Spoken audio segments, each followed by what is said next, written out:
Honorables et distingués invités, chers compatriotes, permettez-moi de vous souhaiter la bienvenue et de vous remercier encore une fois d'avoir répondu à notre invitation. C'est avec un sentiment de tristesse et de gaieté que je m'adresse à vous. De tristesse, oui, à bien des égards. D'abord sur le plan politique. La situation de notre pays est tristement affreuse. Ce serait même une lapalissade que de dire que nous vivons présentement dans un État autoritaire et dictatorial, tant les libertés individuelles et collectives sont bafouées. Nous avons été tous témoins de ces arrestations tous azimuts, aux allures de rafle, menées contre des citoyens dignes et valeureux, dont le seul tort est d'aimer, dans le très fond de leur cœur, ce beau pays qu'est le Sénégal. La justice semble ainsi avoir déchiré sa profession de dire le droit, et rien que le droit. Je suis triste de constater que le Sénégal n'est plus cet îlot de démocratie, de justice et de stabilité sociopolitique. Le costume que ce régime nous a taillé pendant 12 années est assurément par endroits soit trop étroit, soit par endroits trop large. Sans aucun doute, il ne nous convient pas. Chers compatriotes, je suis encore très triste quand je pense à tous ces citoyens arrêtés, torturés, humiliés et privés arbitrairement de leur liberté dans leur propre pays et sous le regard impuissant de leurs proches. Les vagues de libération notées ces derniers jours, ainsi que les récits racontés par nos jeunes concitoyens, me rendent davantage meurtri. À nos autres frères et sœurs toujours détenus arbitrairement, nous demandons leur libération et leur apportons notre soutien et notre compassion.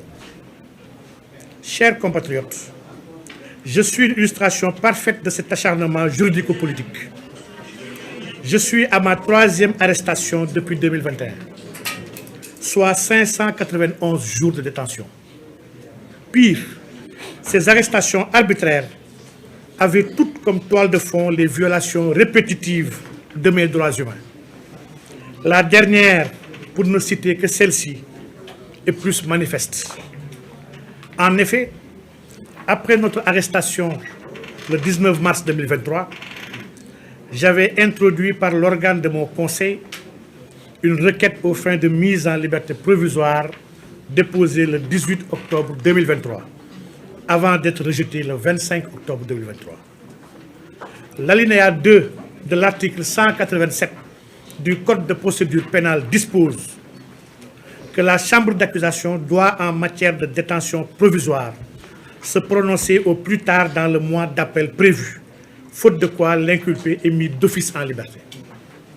Ainsi, il est évident qu'entre le 26 octobre 2023, date de ma formulation d'appel devant la chambre d'accusation, et le 5 décembre 2023, date à laquelle mon avocat a saisi la dite chambre, le délai d'1 mois s'est écoulé sans que la dite chambre n'ait programmé une audience, encore moins statuée sur la cause, ce qui est inadmissible.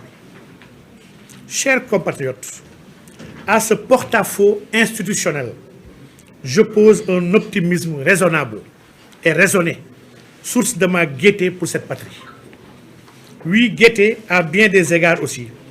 Je crois au génie du peuple sénégalais, qui a toujours veillé sur la flamme de la démocratie, du patriotisme et de l'intégrisme, et qu'elle ne s'éteint jamais. Je crois en cette prise de conscience collective et ce vent de patriotisme qui souffle et n'épargne aucun citoyen soucieux d'un Sénégal meilleur. Je suis aussi heureux de constater que le peuple sénégalais est prêt à se défaire de ce régime, qui a lamentablement échoué après 12 ans de règne, qu'il est prêt à mettre fin à 12 ans de gabegie, nébuleuse et de dictature, qu'il est prêt à enterrer dans la plus belle des manières tous les fossoyeurs de la République, Et enfin, qu'il est prêt à tourner cette page sombre de l'histoire de notre démocratie.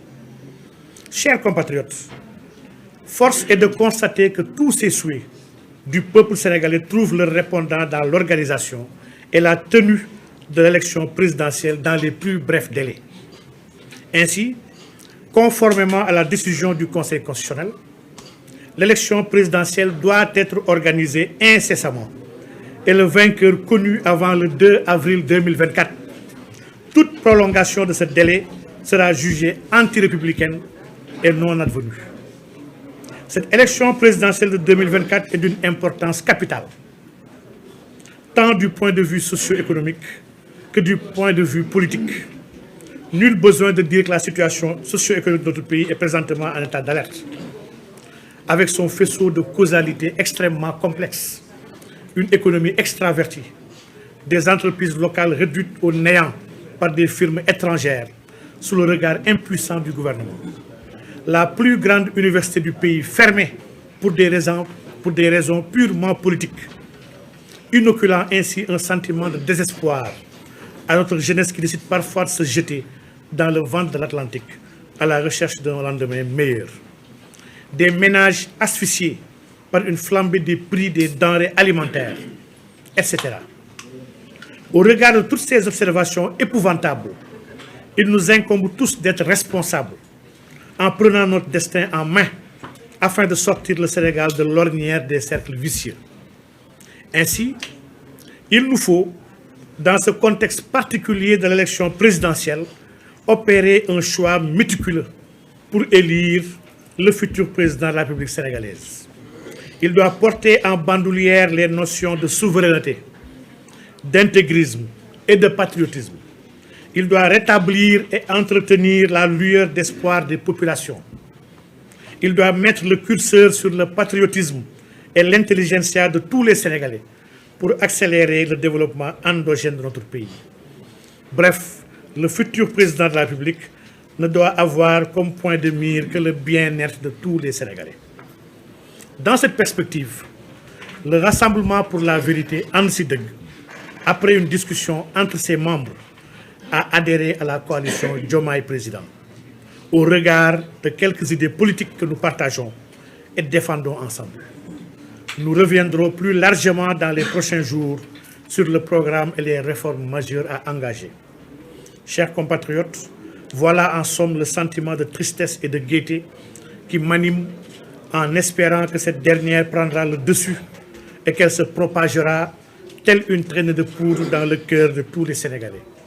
En attendant, je réitère au peuple sénégalais mon dévouement, mon engagement et mon amour pour notre beau pays qu'est le Sénégal.